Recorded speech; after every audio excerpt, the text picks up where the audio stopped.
If you work in quality control at a candy factory, you know strict safety regulations come with the job. It's why you partner with Grainger. Grainger helps you find the high-quality and compliant products your business needs to inspect, detect, and help correct issues. And the sweetest part is, everyone gets a product that's as safe to eat as it is delicious. Call 1-800-GRAINGER, click Grainger.com, or just stop by. Grainger, for the ones who get it done. This is a quick disclaimer that this episode comes in 2 parts.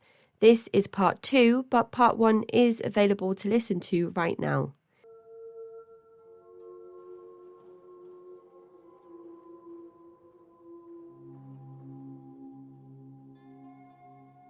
Casey, I'm not pleased that I'm pleased that that's what you get from the book, because I literally felt like my mind was being ripped to shreds. And you know what? I think it was. I couldn't piece things together. You said that you talk about cult dark and cult light, or dark cult and light cult, but even though there's a big segment on Keith Raniere and DOS and NXIVM and the inner circle of NXIVM and the sex trafficking and the hideous crimes that were committed by Keith Raniere and others complicit in the systematic sexual abuse of women within NXIVM. You talk about, you said how those are the things that happened in NXIVM, but you were never subjected or witnessed to any of those same things. But I feel like awful things still happened. Sharon still did some awfully unethical, inhumane things in separating families and orchestrating relationships and breaking up marriages and just ruining people's lives, all to get herself more money.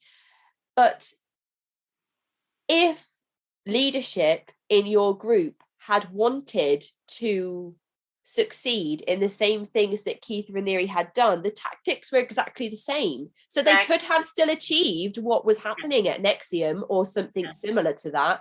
It just because that didn't happen in your group, it doesn't mean that it was any less severe or worse or less worse in the manipulation and the coercion, because the tactics were exactly the same and the outcome and could have been the same if those were the aims of leadership within school. Yeah. And, I think it's a really good point, because after I left and I was obsessively researching cults and talking to other ex-members, I did have a conversation with someone who had been in iteration number 1. She had been through a lot of abuse, including being sexually abused by Alex. He had targeted particularly vulnerable women back in the 60s, 70s. Sorry, right? This is Alex Horn, the original founder of school. Horn.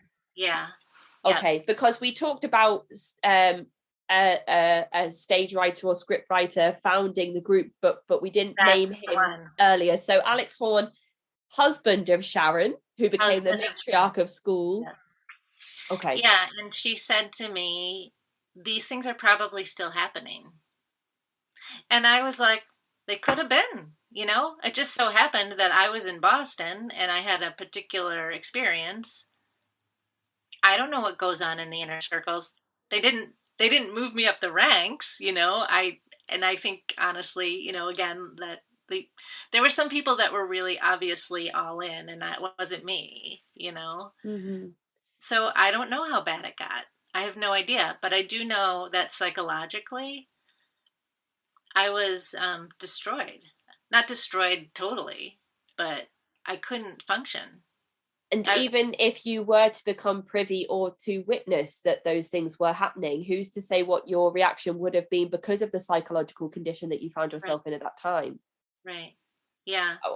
When I spoke with Nicola Ranson about her experience following Bhagwan Shree Rajneesh, when the allegations first came forward about what had been happening on the ranch in Oregon, first of all, she dismissed it and said it was fallacy, of course, because how could that ever happen in their perfect community? Right. But secondly, it's that she struggled for so long afterwards to accept what had happened when the evidence came forward, and had that whole readjustment period. And when I spoke to Mary Mahoney about her experiences in the Children of God, she said she never firsthand witnessed or experienced the child abuse that happened within the group. But who's to say what would have happened to her if she did witness it? Because she was much like somebody you spoke to in one of the religious groups that you spoke about. You might be able to tell me. Carrie? I don't know if it was the International Church of Christ. I think it was the Community of Jesus. Yeah. So in the Community of Jesus, that spoke to me about having similarities to Mary's situation, because she was in Japan. She didn't speak the language. She didn't have a passport. She didn't have any money. She had 7 children. She had no way of getting out of the country. She wouldn't even know how to communicate for help. Wow. They lived with addresses that had PO boxes. Nobody had any personal mobile phones. Nobody had any personal items, because everything was communal within the group. So she had nothing of monetary value. Basically, human trafficking, essentially human trafficking. Yeah. For various reasons, labor trafficking, sex trafficking. And what would she have done if she did witness that? Where could she have turned to? What in that insular community, completely cut off from everything, even the culture that she grew up with and the language that she grew up with? What could she have done in that environment? So it's hard to say what people would have done, even if they did know of sexual abuse going on in school, or they did witness sexual abuse going on in school. And then you sit down to watch documentaries like Seduced, and you think, how did India Oxenberg become involved with Keith Raniere in the first place? And it's only when you look at the psychology and the methodologies that are used that you can say, oh my goodness, absolutely, that could have been anybody. Yeah. And that is something else that your book does as well. You've talked about Scientology, Nexium, you even mentioned The Handmaid's Tale, Transcendental Meditation, the International Church of Christ, Jehovah's Witnesses, One Taste, the Unification Church, Jonestown, Manson. You do speak about Wild Wild Country and Bhagwan Sri Rajneesh. You reference all of these different movements and how absolutely every single one of them share earmarks of the same principles that Hassan talks about on his bite model. You know, and you sat down with Stephen Hassan and he said, stop calling it school, call it a cult. Yeah. But immediately you're labeling it for what it is. It is a cult. The cult. I love that little snippet, you know, that, and I can't remember. I spoke to him once on the phone, and I met with him once in person, because he's actually based in Boston, in the Boston area. And I can't remember exactly when he said that to me, but it was such a shift. This is not a school. It's a cult. Mm-hmm. Yep. You know, use accurate language, you know. You talk about the Seduced documentary. You talk about Robert J. Lifton's work, obviously pioneer and grandfather to cultic studies. You talk about Cults in Our Midst by Yanya Lalich and Margaret Singer. You talk about Yanya's other work. You talk about so many different experts in the field, and you apply their research to other groups and survivors of other groups that you've interviewed that then are similar to your experiences. And so what we get there is an aerial view of all these systematic approaches in place that allow for this manipulation and coercion to happen, to the point where you are on psychological brink of breakdown, and you are so abused in your independence, in your free thinking, in your relationship with your husband, you're violated around your decision making and unable to make any decisions for yourself. And it's again, it's heartbreaking to read that part of the story, but what is so much harder to comprehend is that is not a unique experience for anybody. It's actually probably one of the more common traits of cult survivors. I would say across the board. you know? Like that's the only way to stay in a group like that. Because, if you had your wits together and somebody started being mean to you, you'd be like, I'm out of here, right? But in this case, it's all the gaslighting and, self-doubt and insecurity. What am I going to do without the ultimate irony is that you don't need the group needs you. At one point, you do become a recruiter yourself. You have your own voicemail that you pay for. You did talk about briefly in your book how you have spent time since trying to save the people that you did successfully recruit into the movement. This is I actually love this chapter because I was very unsuccessful as a recruiter. I didn't want to make new friends. I hated the process. It was so against it was a piece of me that I really retained. Like, this was a value of mine. I'm like, I don't believe in proselytizing. I don't believe in trying to convince somebody into a group, So that's where that cognitive dissonance was screaming in my head, all right? Part of me was like, this is batshit, it's wrong, and you don't believe in it. And the other part of me was, I have to do this. It is my third line of work. I'm going to lose everything I've worked so hard for. If I don't do this, what if this person in front of me in line at Starbucks is, they have the solution for climate change. If I can just get them to school with the right help, just constant back and forth. And Casey, that pressure followed me around all day long. Couldn't pick up prescriptions at the CVS without feeling like, should I be talking to this person? Maybe they have a magnetic center and they're looking for the right help, And this is what was ripping my brain apart. But I did have a friend who went with me to a presentation, and this is a very common cult tactic for recruitment. They school would put on these presentations, and the presentations were like, you invite a certain amount of people, and it was always this batshit thing of like, we haven't set a date and we don't know where we're going to have it and we don't know what the topic is, but could you invite some friends to this thing that you've heard about that seems to be really interesting, and I'll let you know when it's going to happen. Okay. Again, it's like, I go to this place that doesn't have a name and I do this thing that doesn't have a name, and all of us meet in this building that doesn't have a name. Same thing. So I did invite a couple of friends. My friend John actually ended up in school for a couple of years, and then after I left, and I first of all realized I had no idea what I was in. And then I started learning more and more. Like, I was learning about New York, and then I was learning about the arranged marriages, and then I was learning about the weird, like, let's split up families and hand babies over to other couples and pretend like, then this mother has to pretend like, that's not their kid, because the other couple is raising the baby, just so heinous. When I started learning about it, I was despondent. I was like, oh, what have I gotten? Because he's a good friend, and his wife is a very dear friend of mine.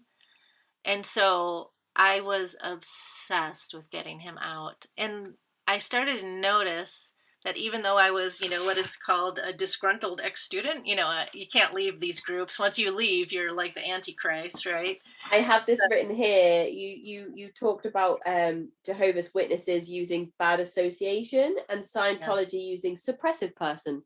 Yes, and school uses disgruntled ex-student. We're all disgruntled, as you can see. So anyway, I started to call him, and he was picking up the phone. He was talking to me. He was talking to me about school. And these are all things that he was breaking rules to do. So I thought, there's a crack in the armor here, And I kept at him throughout. This was like fall through the winter of, oh, God, I don't remember which year. I left in 2011. It was probably 2012, 2013. I'm not sure, but after the holiday season was over, I finally got together with him to have coffee, and I was like, I didn't know how he was going to respond, right? This is all about timing. And I was like, John, I have to tell you what I've learned about this group. Well, first of all, let me just back up a little bit. We're sitting in a coffee shop. I've known this guy for years, and he's looking around because he's not supposed to be sitting there with me, right? And I said, John, we've been friends for years, and I can tell right now you're really uncomfortable sitting here with me. I said, don't you think that's kind of fucked up? And he was like, yeah, you're right. And then I started telling him what Chris had learned and then what I had learned. And he was like, why didn't you tell me earlier? And I was like, John, I'm sorry. I just didn't know how you would respond. I didn't know if you'd push me away, you know? And he said, well, I'm not leaving by myself. So he orchestrated this whole thing. I mean, it's a great, I had like really wanted to, include it in the book. It was just, there's already too much material in there. Yeah, he orchestrated this whole escape plan. And I mean, it was, I called him 007. Like he got it, he started using his voicemail to send messages to his co-students, and he handed flyers to them, and he sprung Oh like my about goodness, half a book. it's like Prison Break. It was like Prison Break, and I remember like him calling me the night that it happened, and like 2 a.m, me on the cell phone going, "What's going on, John?" That's incredible. Oh my goodness, I want to speak to John. Well, I will ask him. Actually, I'm gonna see him tonight. I will ask him. Oh my goodness, Yeah. tell John that I just think that that's the best thing that I've heard in such a long time. Well, I'm not leaving on my own. Oh my God! You know what? And we still laugh about it to this day because, to think that that's what it took to get a bunch of people to leave. Yeah. Like, and to think like these teachers were treating this podunk mom and pop allegedly esoteric school like the FBI. That he had to like jump through all those hoops. But about maybe half of the one class he was in left. So good on him. I was about to say he like almost carried out a mutiny where he got the whole group to just almost a mutiny. So there was a lot of stuff that was on my question list that I wanted to talk about. I think me and Spencer spoke about this a little bit about so Alex Horn, he founded the group with his wife Sharon. They had scandals, they were in the newspapers, so they moved from San Francisco over to New York. They opened that branch under a new name that doesn't actually have a name, but sometimes does, but then it changes again. And then there was a new branch that opened where you are in Boston, and it's kind of different, but also very similar. And so Alex Horn dies, and Sharon takes over the group. Sharon is, as I think Spencer described her, as like a C-list acting celebrity. She's been in a few films, and then he went on to say that she was a very unattractive woman, but objectively, only to him, that's how he would describe her. But then in your book, you said that she was a short, round figure who kind of bopped into the class when you first met her. So we're going to talk about Sharon in a minute. But so Sharon Gans, cult leader, Gans, that is. So Sharon Gans, she started this group with her husband. And by the time that we're talking about her in this story, she is a lot older than the films that she featured in that might have given her some notoriety a few decades before. But she did encourage husbands and wives to break up. She did encourage people to leave partners and spouses that weren't members of the group, and then to get married or into relationships with people that were members of school. And as you've mentioned, Esther, she did actually orchestrate family separations in order for other non-parents to have babies in their lives that were not theirs. So not entirely legal arrangements that we know of. And that kind of made me think of the Unification Church and how that happened as well with some families and a few people that we've spoken to on the show. I remember speaking to Teddy about his family and how he does have another sibling that never grew up with him, and then we talked a lot about the psychological effects that may have actually had on a person, even if they weren't willing to really feel or understand what they were experiencing from that separation from their newborn. And at the time I had that interview with Teddy, I think I was like heavily pregnant. Oh, geez. So some of the conversations that we've had around children has been difficult because my baby at the moment is 8 months old. So I can't even, the thought of me even today at the coffee shop, it was hard for me to spend the day working and to not come home and just be with her because she's so tiny. And she just is so happy when she sees me. It's the most beautiful reaction. So to do what she did to those families is just evil. I can't comprehend it. And I say that a lot. Like I say a lot, I can't imagine, but that's because I genuinely can't. I can't imagine somebody coming into my life and saying, your daughter is now going to go and live with that family and you have to pretend that you don't know who she is. Yeah. I can't imagine that. So that's why I say I cannot imagine how that would feel. And so you're recruiting at this time. You're very heavily involved. Your commitments are ever growing in the group. We've talked a little bit about the parties. So each year, the sustainers or people higher up in the group who were basically just your keepers were you would throw a party for them. And in the first year, you were thinking, oh, wow, that's a lovely idea. And then by the next year, you were thinking, oh, it happens every year.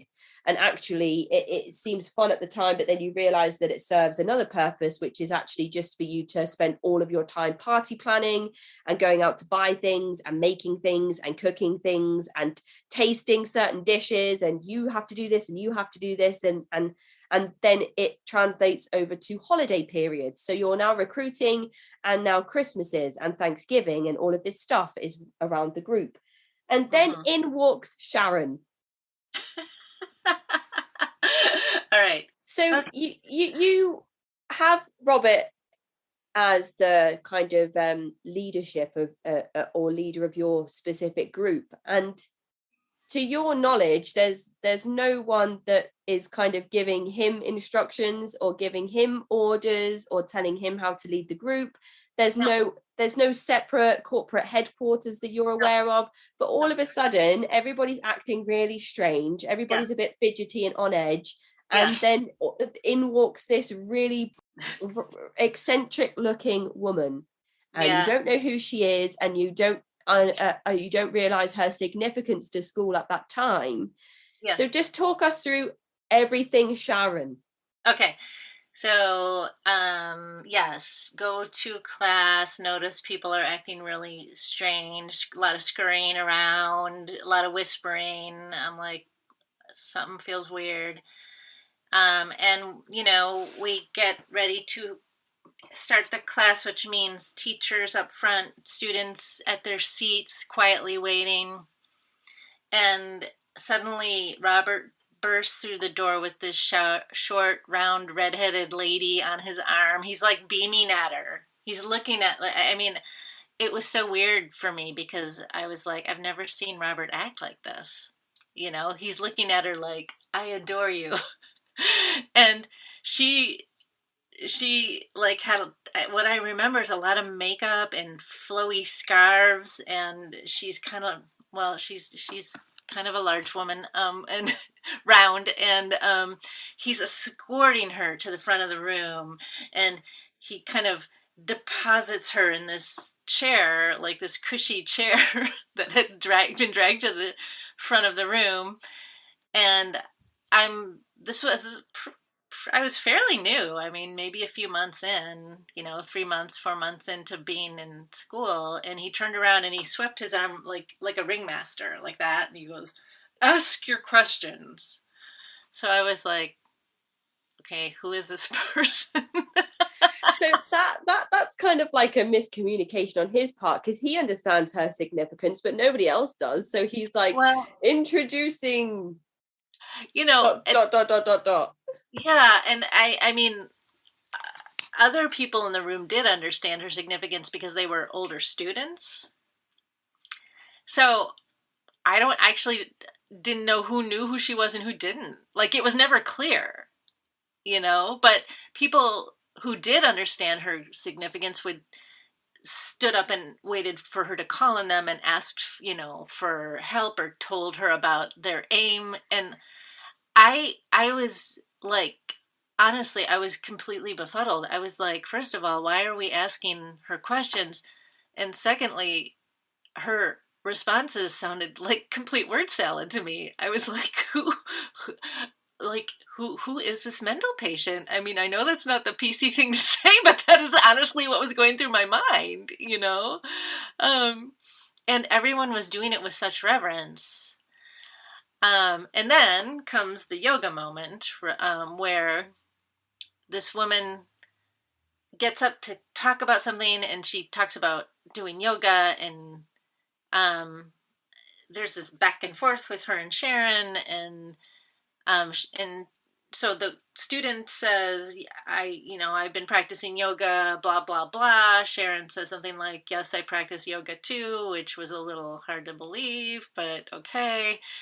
And then student says something about hearing angels, and I don't know, it just seemed like she was kind of vying for, to impress Sharon or get some kudos or affirmation from her. And Sharon said, what do you mean you hear angels? And student starts to stumble, and she said, Sharon says, I've been doing this work for 40 years. I have never heard angels. Why are you lying? And she just went after her. And again, I was fairly new. The Boston branch was not as brutal, in my opinion, from what I've heard, as the New York branch,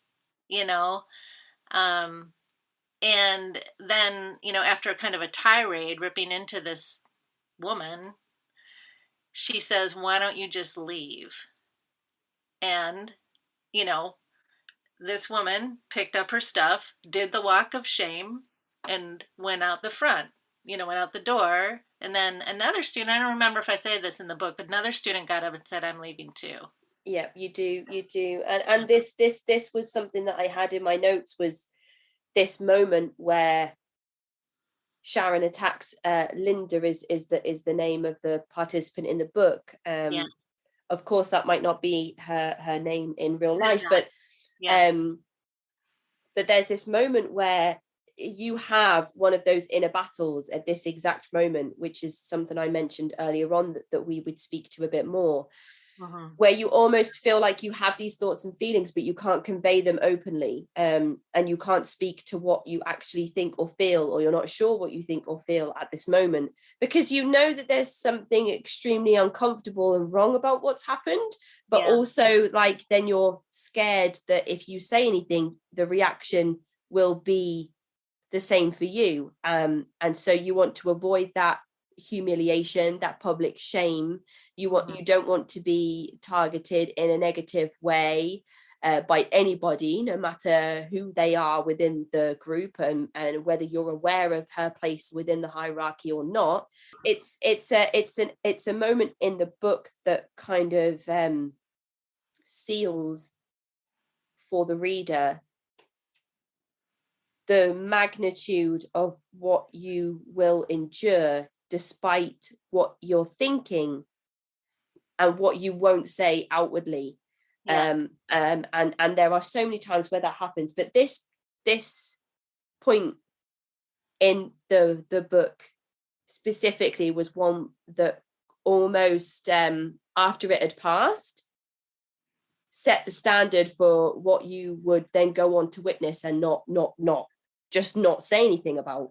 Right. almost normalizing the bullying nature of what happened in that interaction. It's a really good point, and I hadn't thought about it that way, but you know what? The bullying that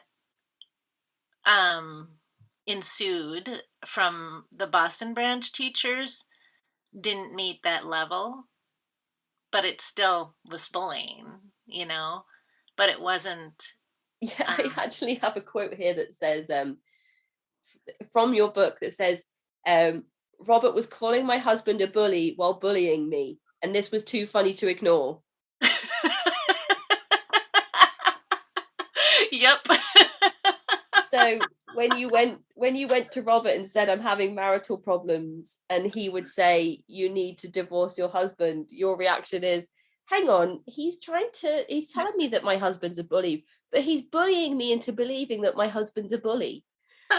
Yes, and let me clarify that this is at the very end. This is when I'm out the door at this point. I don't think I could have had that insight until I decided I really got to get the hell out of this. It was just quite funny that you mentioned that the Boston leadership were still using bullying tactics, and I had a quote already written down about that exact thing. But something that did happen in that interaction with Sharon and Linda is that you referred to the group then kind of because of the standards that were set. It's almost like it was almost like playground tactics with the ringleader of the group setting standards for what was acceptable and what participants should endure.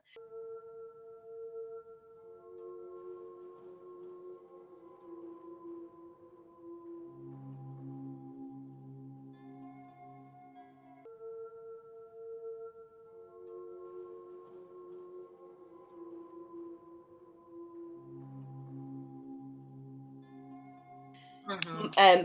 And then again, I kind of went back to a quote in my head from Mary's book Abnormal Normal, where she talks about how the children of God kept everybody so childlike, in such a childlike state, that the infantilization that happened meant that people couldn't learn how to become proper adults, couldn't learn how to become working members of society outside of the group, didn't know how to do that without the permission or direction of leadership. It kept them in such a childlike state that there was no independent thought, there was no independent decision making. It's like me looking after my 2-year-old now, and making those decisions for him on what he will have for dinner and how he will cross the road and what he will wear that day. Mm-hmm. And that link between the two groups, and again, that just goes hand in hand with all other high demand groups and cults, was so significant. And I've already mentioned your Community of Jesus quote from the survivor that you interviewed, who talked about how they preached total death to self, and how that meant no individualism whatsoever, and how if you wanted to go on to higher education, well, why would you want to do that? What purpose does that serve other than yourself? So that came to mind as well. But the biggest link that I made between what you wrote in your memoir and what people have come to speak about on the show was the mystical manipulation that happened from your sustainers.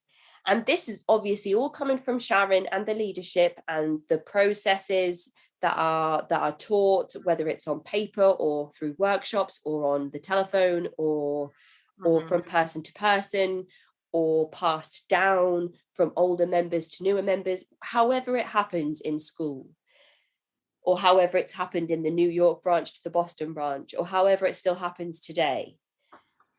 There is a group that has been explored on the podcast. It's a high demand religious group. It's a new religious movement. It's called Shinchunji. Mm-hmm. And what they do is they send out recruiters to go out to college campuses, to go out to places where I say in air quotes, young impressionable people may be residing, people in transitional periods. Students are absolutely ripe for this type of approach, because they are usually away from home, away from familiar daily structures, familiar family members and friends, and everything that they know and love around them, especially if they've gone to a university that's not in their home state or not in their hometown or city. And these recruiters say, hey, do you read the Bible? And it's just that simple question. Do you read the Bible? And could you imagine if you were approached by somebody in the Bible Belt of America and asked if you read the Bible? If you're in and someone comes up to you and says, hey, do you read the Bible? And I think it's something like 70% of Americans class themselves as Christian, or some wild statistic that is way over 50%. So that simple line then leads to, hey, do you want to come to the coffee shop and read the Bible with me? We can look at verses. So it turns into one-on-one Bible study, which is casual. And then from that, they go to a Bible class with a few other people. They're all new. They're the same as you, as a new member of school. They're kind of being told the same thing. After they've been to several months of one-on-one Bible sessions, and then several months of new Bible study classes, they are then invited into the next stage, much like you were with school, where they do levels, and there's graduation, which is a huge event that is built up for weeks and weeks and weeks. And there are mandatory sessions. It goes from 1 meeting a week to 2 meetings a week for 5 hours each, to 3 meetings a week for 6 hours each, and so on and so on and so on. And then when these people graduate, they then find out that actually what they are studying is the teachings of Shincheonji, which is the one true religion and the only religion that is correct in its teachings. And this is the correct interpretation of the Bible. And this is what Shincheonji believes. And they do have a leader who is revered, almost like a cult of personality. So then it becomes less about the religion and more about the leader and the leadership and the leader's family and the origin of the religion. And then the people that were in the original study group, the other new members, turn out to be existing members who have been a part of Shincheonji for months or years and have pretended to be new members, so that if you tell them that you have any thoughts or doubts that aren't in keeping with the group, that they can then say, oh, but do you not feel that way? Because that's not how I feel. And then the conformity comes in. So you're thinking, oh, if everybody else in my group thinks that this is right, then I must be the only one that's wrong.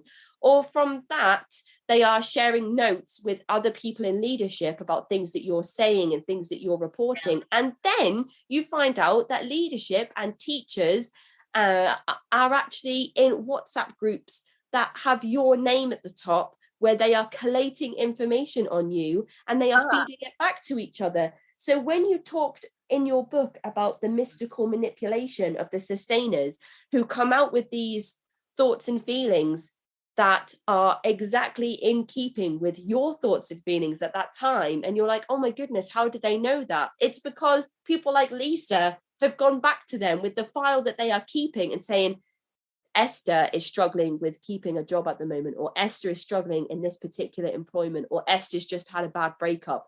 So then the sustainer, or somebody like Robert in a position of leadership, comes to you and says, Esther, there are things in life that are difficult, like maintaining a job, or being happy in your employment, or finding love. And I can help you with all of those things. And he comes to you and he hits the nail on the head with every single problem that you have in your life. And you're like, oh my goodness, wow. Yeah. How does he know? He must really be enlightened. He must really have the answers to everything. And I can be just like him if I do the work, if I stay, if I carry on, if I commit more and more and more and more. So I was so shocked when I was reading your book and the links to Shincheonji that came through and the methodologies that were used. And I was just thinking, and when they reveal all of those tactics to the members of Shinshunji. They say, we were doing it for you. Yes. We were doing it because if we told you everything at the start, we'd be giving away too much and it wouldn't have had the same effect for you. It wouldn't have been so positive for you. So all of these things that we have done, information control and manipulation, it's all for your benefit. For you. It's all to make you a more enlightened person. Just, I mean, it's the same basically with what happened with when I started being trained to recruit, because what they were teaching me was what I had experienced. You know? And how did that feel to be able to pinpoint exact moments with Lisa and be like, oh my goodness? You know what? I was furious at her. And that was a real problem inside of me. I mean, you know what? The inner skeptics were like, fuck her, you know? And then the inner scary-eyed believers would say, yeah, but if Lisa had told me in the beginning, I wouldn't have, and then I would never have met Chris, and I wouldn't have this, and, you know, like that was another battle. You know, but I was like, she fucking played me. I mean, let's say the part of me that I would say was really me, not the cult self, was like, she played me. This woman.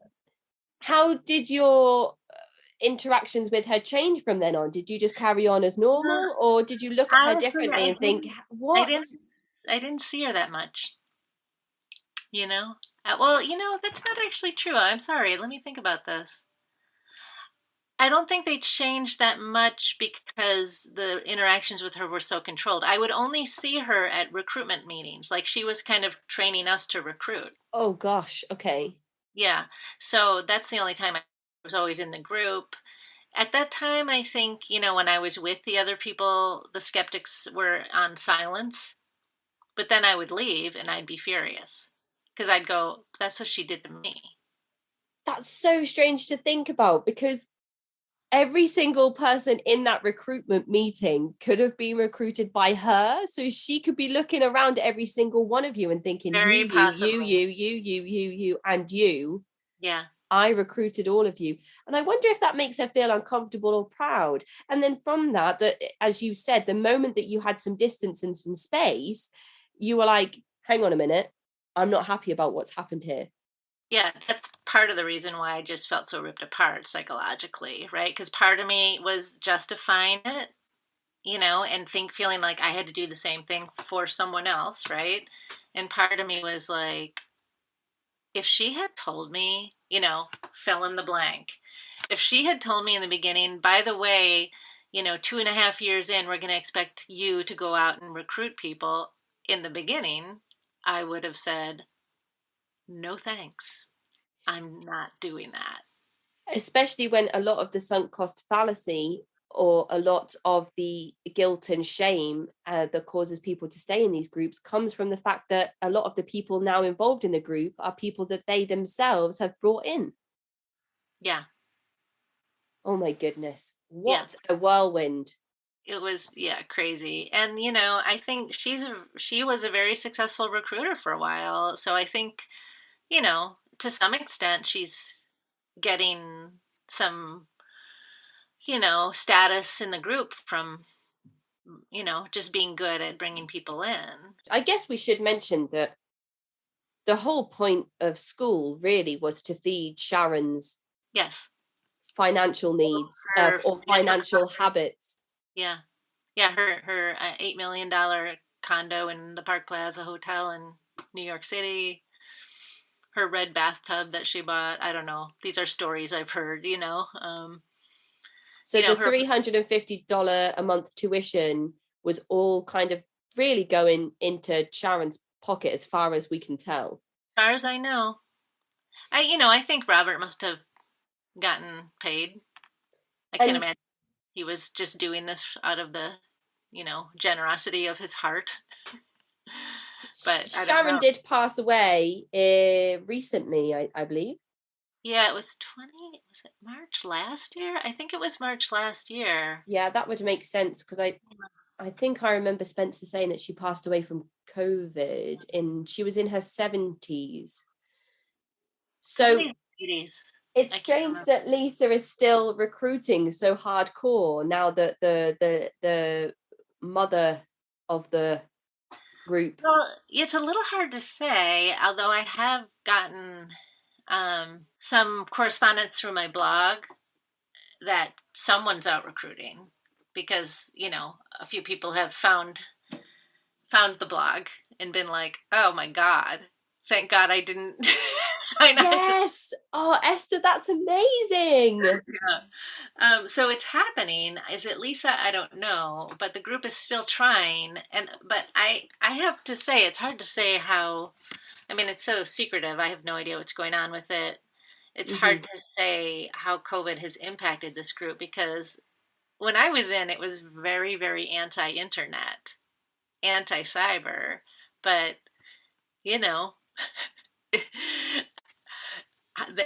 it's still going on. Apparently they're still trying to keep it going.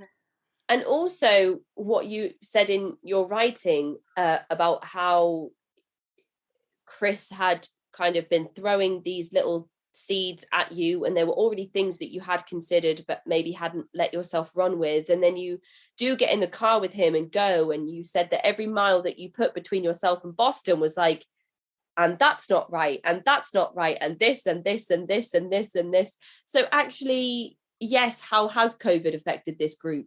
And if it means that you're not running around buying things for party supplies or holiday meals and things like that, maybe the distance and good night's sleep and time with family and friends in isolation has positively benefited people. And I really, really do hope that that's the case. I hope so. I am aware that we're running out of time, so I'm just going to quickly summarize some of these points before we move on to the last few questions. Okay. Despite Sharon passing away recently, you mentioned in your book that even though Keith Raniere has been sentenced to 120 years in prison, he still has a lot of faithful followers, and I'm sure that is the same for Sharon as well. And even though your memoir is completed and Spencer's is being published later on in the year, there are still people that support school, and school is still an ongoing thing.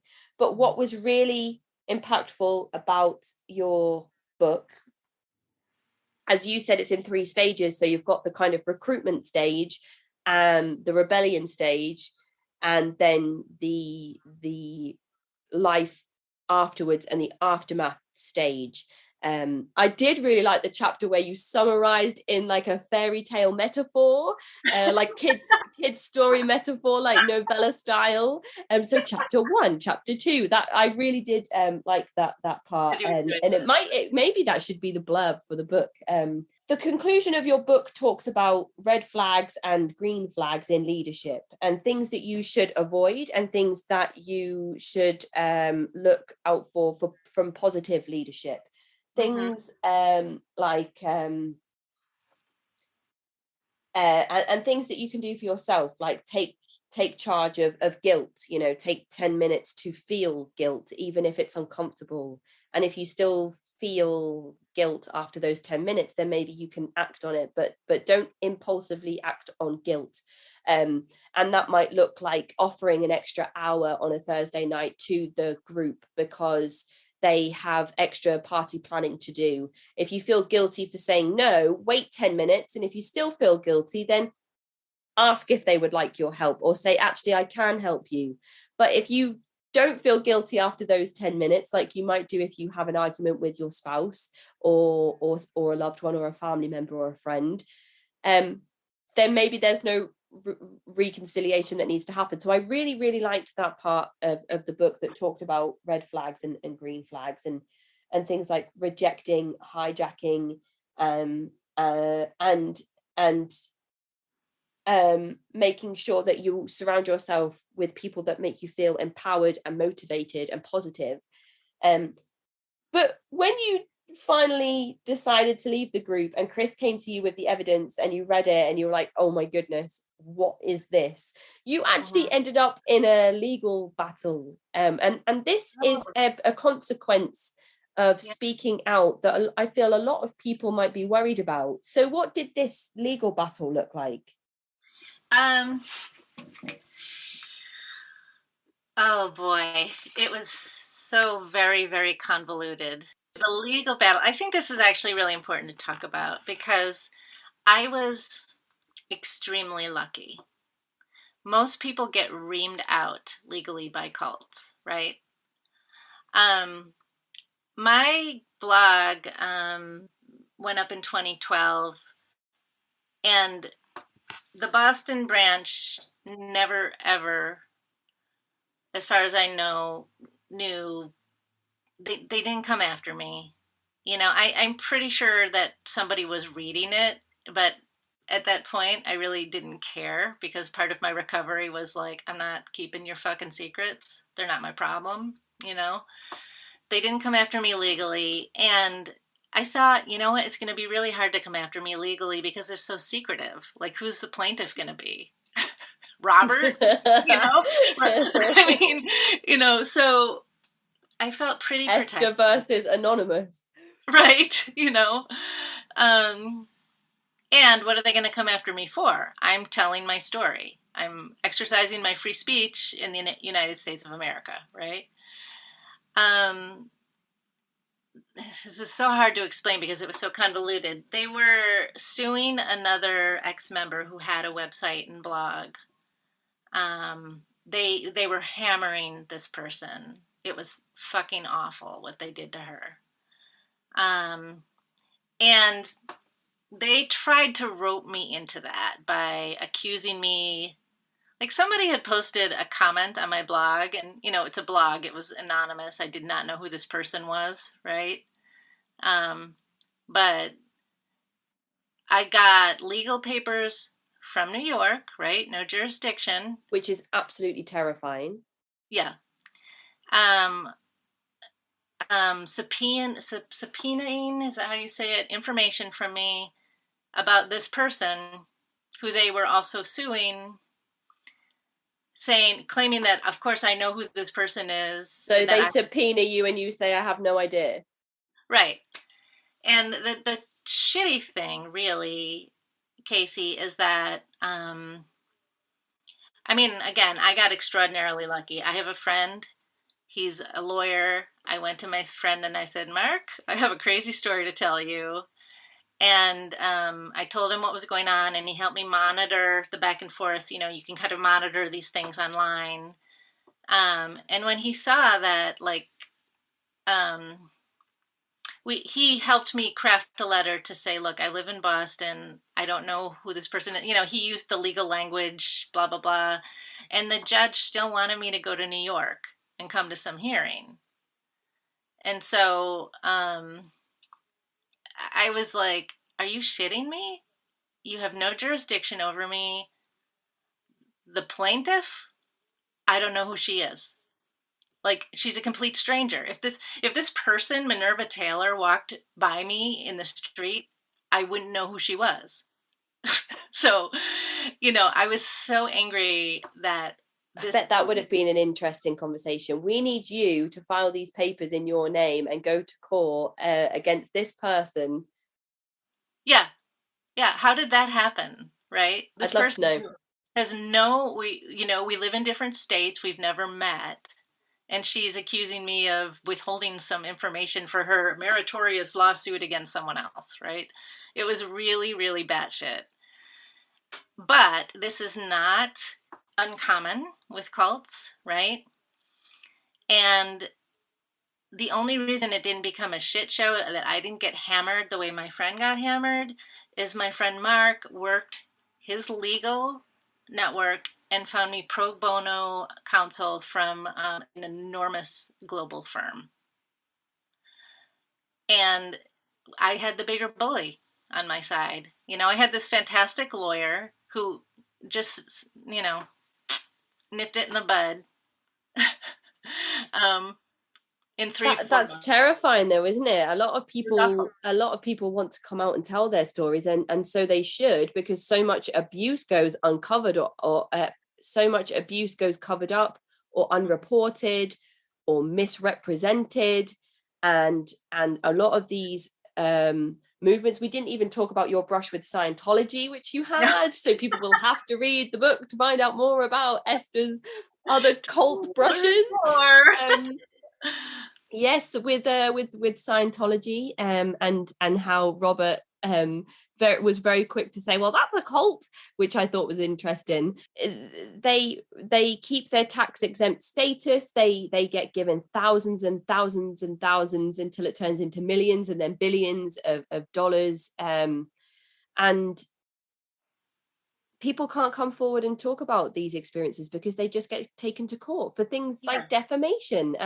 There's a group that I want to talk about that offers group workshops that I can't say legally because they are so litigious, and they will just if I even mention their name on one of these episodes, will just be so quick to take action. And Yanya Lalich actually came forward and said to me, they did it to me because I named them in one of my books. So you need to be very, very careful about how you talk about certain groups on the podcast. So sometimes I email her like, what about this group? How should I talk about this group? And so she's fantastic. She's like my guru, intentionally, unintentionally trying to sound culty, I suppose. I want to make one more point about the legal thing.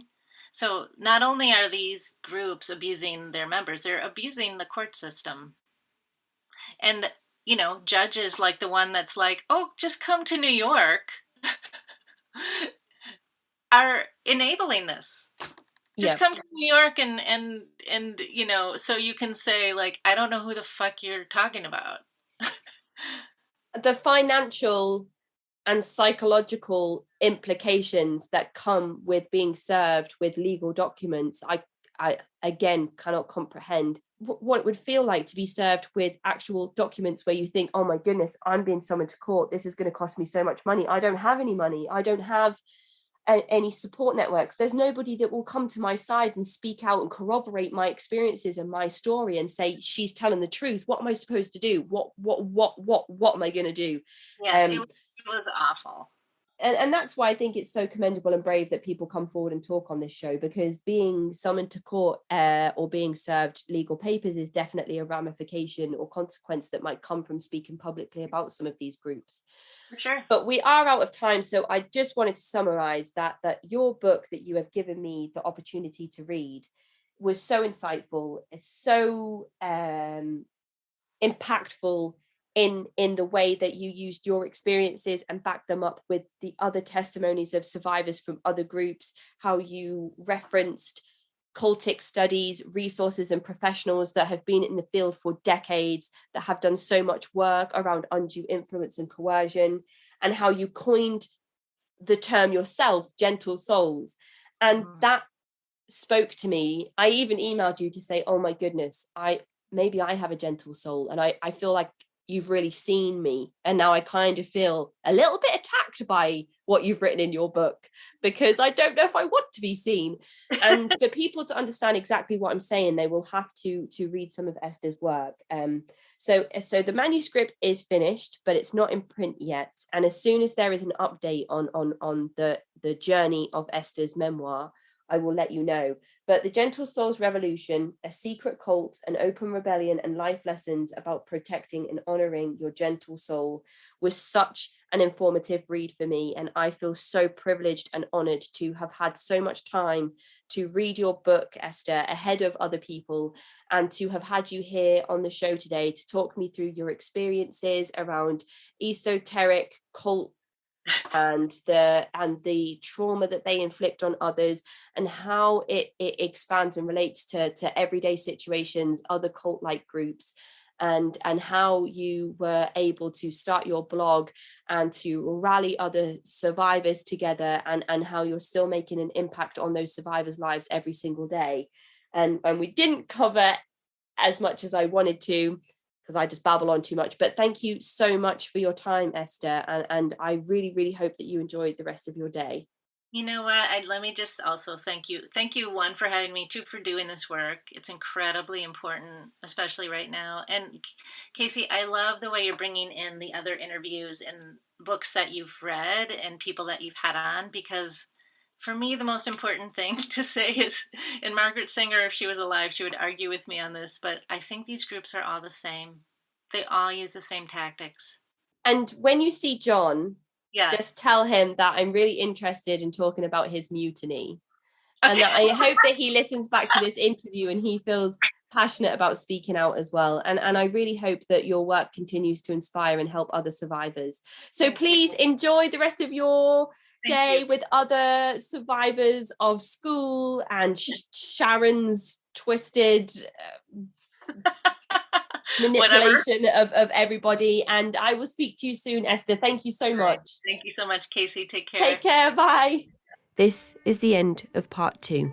That is the end of this week's episode. If you'd like to get in touch, you can find me at cultvaultpodcast@gmail.com or follow me on Twitter and Instagram @cultvaultpod. I'm your speaker, Casey, and this has been the Cult Vault.